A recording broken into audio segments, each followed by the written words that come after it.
शांति। ओम शांति। ओम शांति। ओम शांति। आज बाबा कह रहे देखो बच्चे, बाप ने तो आप बच्चों को आपकी ओरिजिनल स्वरूप की स्मृति दिलाई है ना। पहले पता था कि हम आत्मा है, शरीर में आत्मा है कहीं, लेकिन आत्मा का रोल क्या है ये तो पता ही नहीं था। इस ज्ञान से हमें पता चला कि दरअसल हम ही आत्मा है। आत्मा शरीर द्वारा केवल रोल निभा रही है और हर बार शरीर बदलता है, लेकिन आत्मा वही रह जाती है। तो ओरिजिनल स्वरूप की बाबा ने स्मृति दिलाई है कि आप आदि रतन अर्थात इस ड्रामा के मेन एक्टर एक्ट्रेस हो। आदि रतन यानी आदि स्वरूप में सब आने वाले हम सब बच्चे।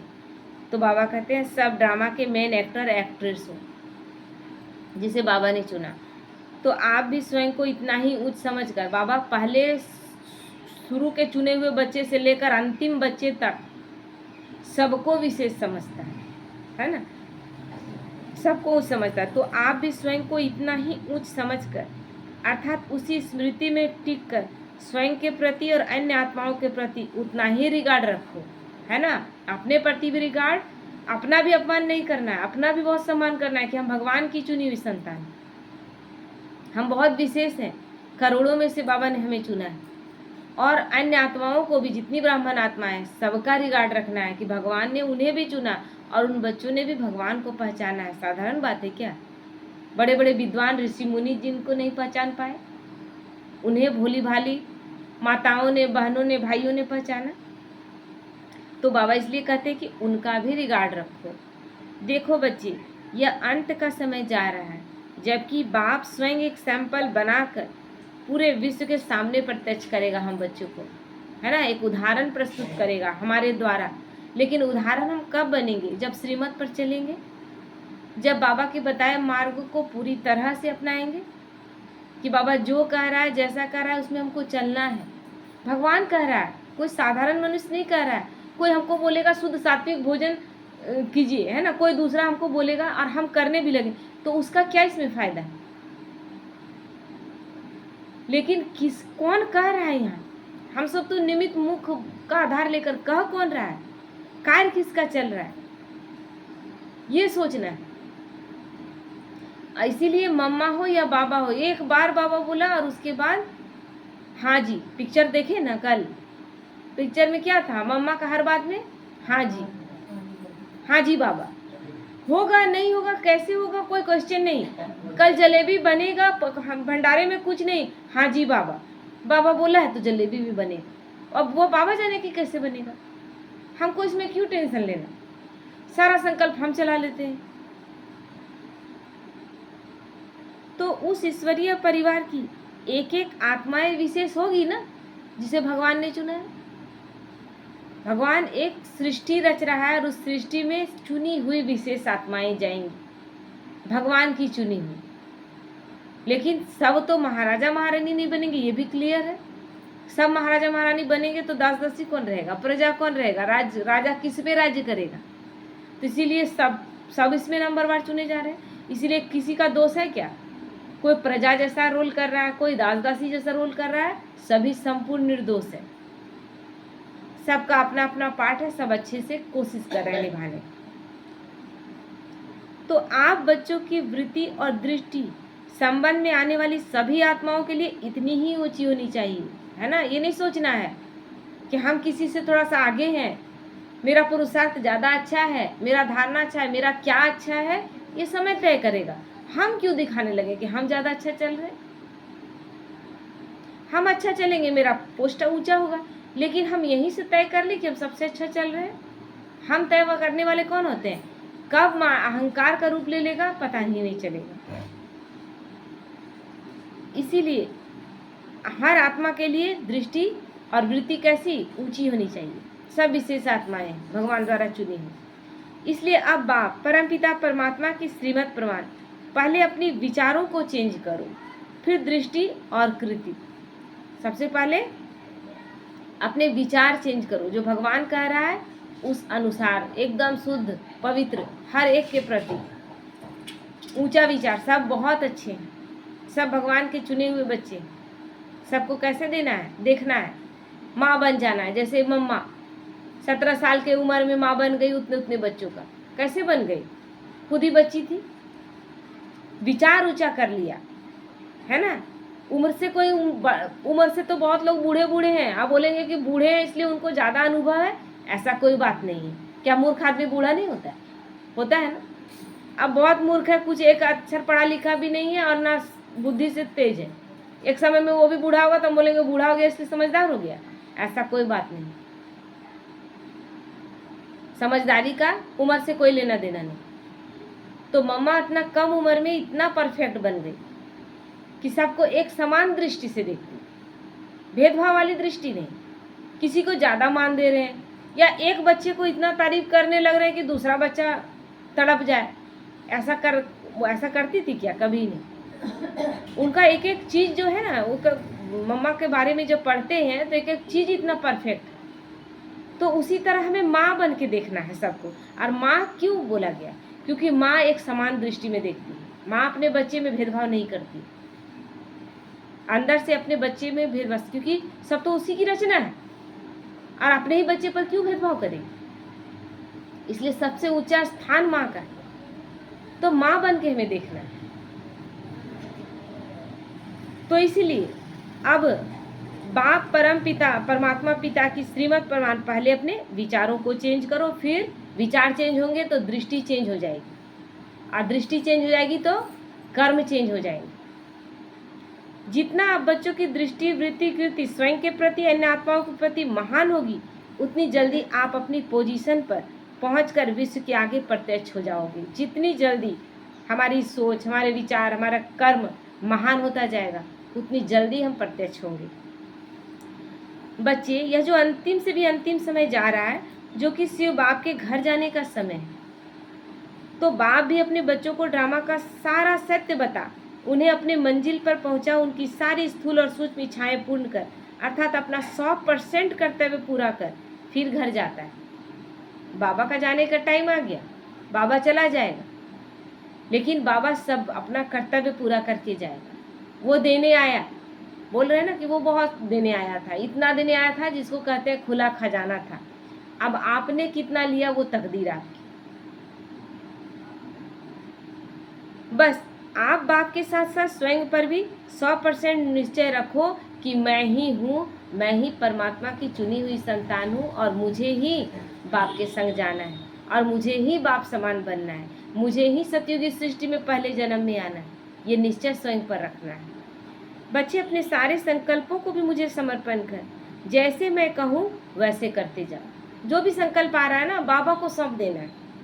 बुरा भी आ रहा है, नेगेटिव आ रहा है, ऐसा लग रहा है कि ऐसा नहीं आना चाहिए, बाबा को सौंप करके, लेकिन हमें अपनी, बाबा बार बार क्या कह रहा है, चलना नहीं छोड़ना है, उससे कनेक्शन नहीं तोड़ना है। याद की यात्रा में कभी कभी बिल्कुल मन भी नहीं लगे तो भी उससे बात करते रहना है, क्योंकि जब जब छोड़ते जाते हैं कोई भी चीज़ में, क्या जिसमें कभी कभी कहते हैं इसमें मन नहीं लग रहा है, उसको छोड़ते जाते हैं, फिर उसमें मन नहीं ही लगेगा। फिर आपकी संपन्न स्टेज आई की आई, है ना, संपन्न और संपूर्ण बन जाएंगे। जैसे एक पहेली में भिन्न भिन्न रास्ते होते हैं, परंतु बाहर निकलने का एक ही रास्ता होता है ना। जाकर देखिए कोई।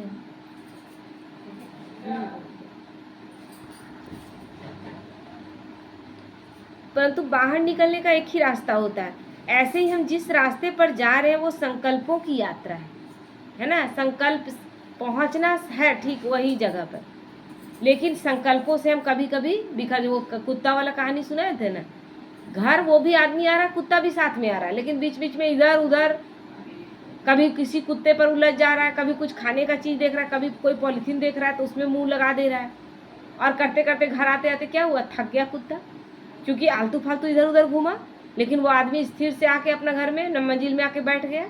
तो उसी तरह यहाँ भी है, रास्ता है, लेकिन हम संकल्पों में भटक जाते हैं कभी कभी, और फिर पहुंचने में देरी भी होता है और थक भी जाते हैं। परंतु हम ठीक रास्ता न जाने के कारण कभी कोई संकल्प करते रहते हैं। बाप जो परम पिता परमात्मा है, जो त्रिकालदर्शी है, वो जो संकल्प कहे वो करते जाओ। इसलिए बाबा संकल्पों में क्या कह रहा है, संकल्पों में दृढ़ता रखो, संकल्प पावरफुल हो, कभी नेगेटिव और व्यर्थ न चले। क्योंकि उसके लिए कोई जगह ही नहीं है। तो मंजिल पर पहुंचना सहज और तीव्र हो जाएगा। यदि बीच में अपनी मन बुद्धि लगाई तो रास्ते भटक जाओगे, है ना।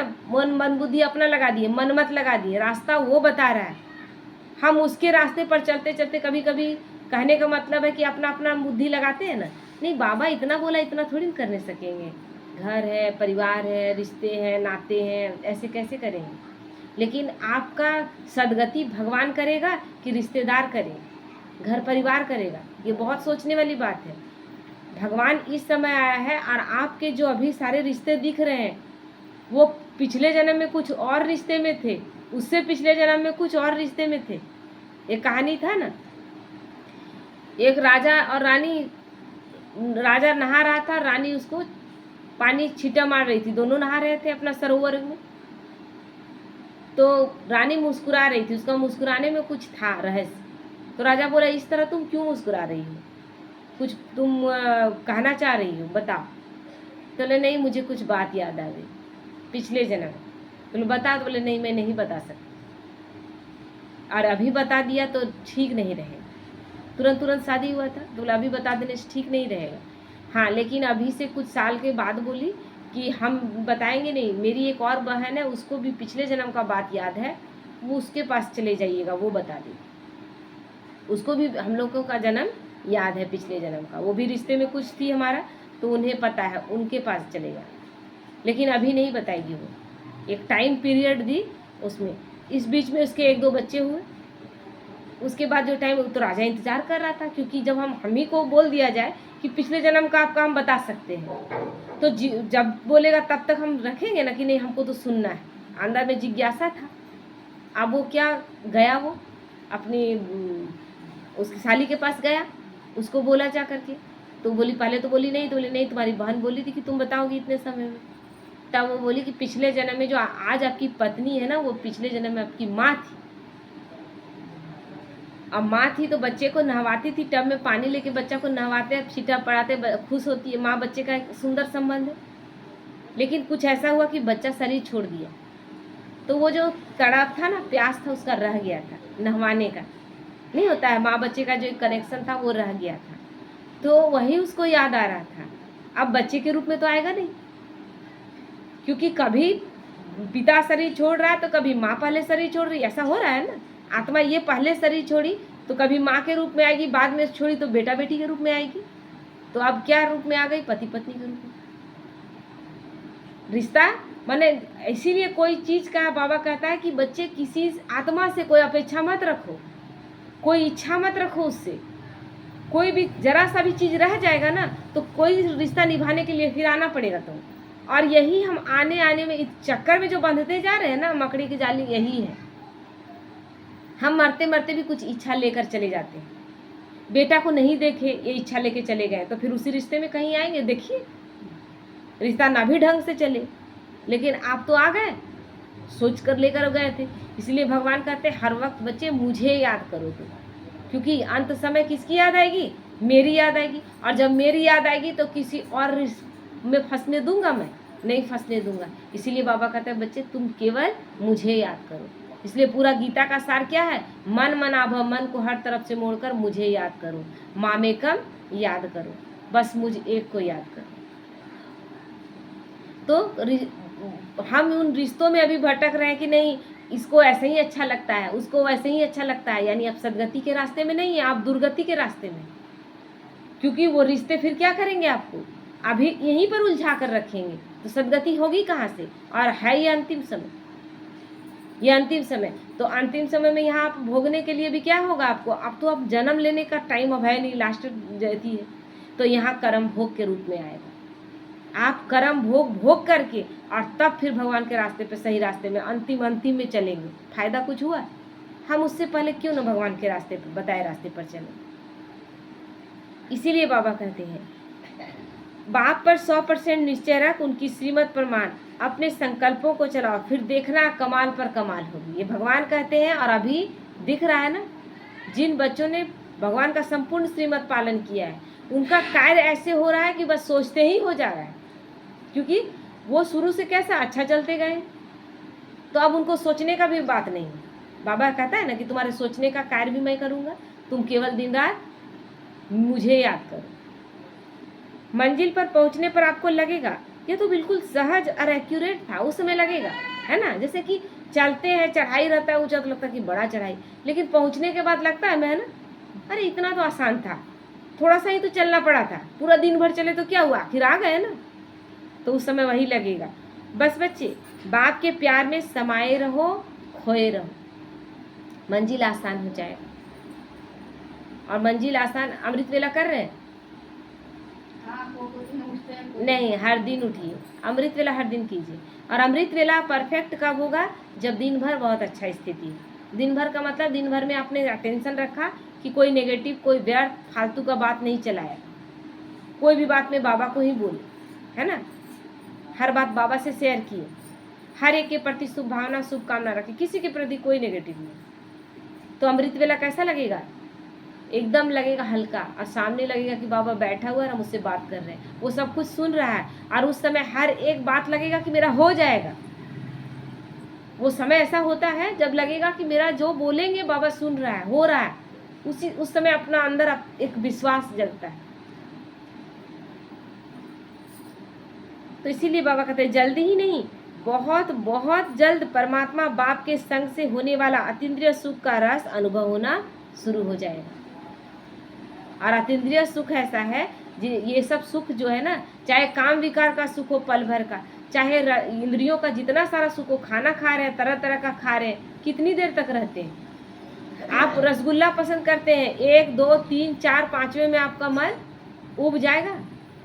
आप बहुत कपड़ा बहुत पसंद करते हैं, लेकिन किसी भी को भी कपड़े, हम तो शुरू से एक चीज़ देखे, एक कपड़ा जिसको पहने उसके बाद लगता है कि फिर उसमें तो अट्रैक्शन नहीं है, मतलब उसको तो बहुत लोग देख लिए ना। अब दूसरी बार अगर फोटो भी खिंचाया, शुरू में बचपन में ये था बीमारी, तो बोलते थे कि वो तो अक्सर लोग देख ही लिया है।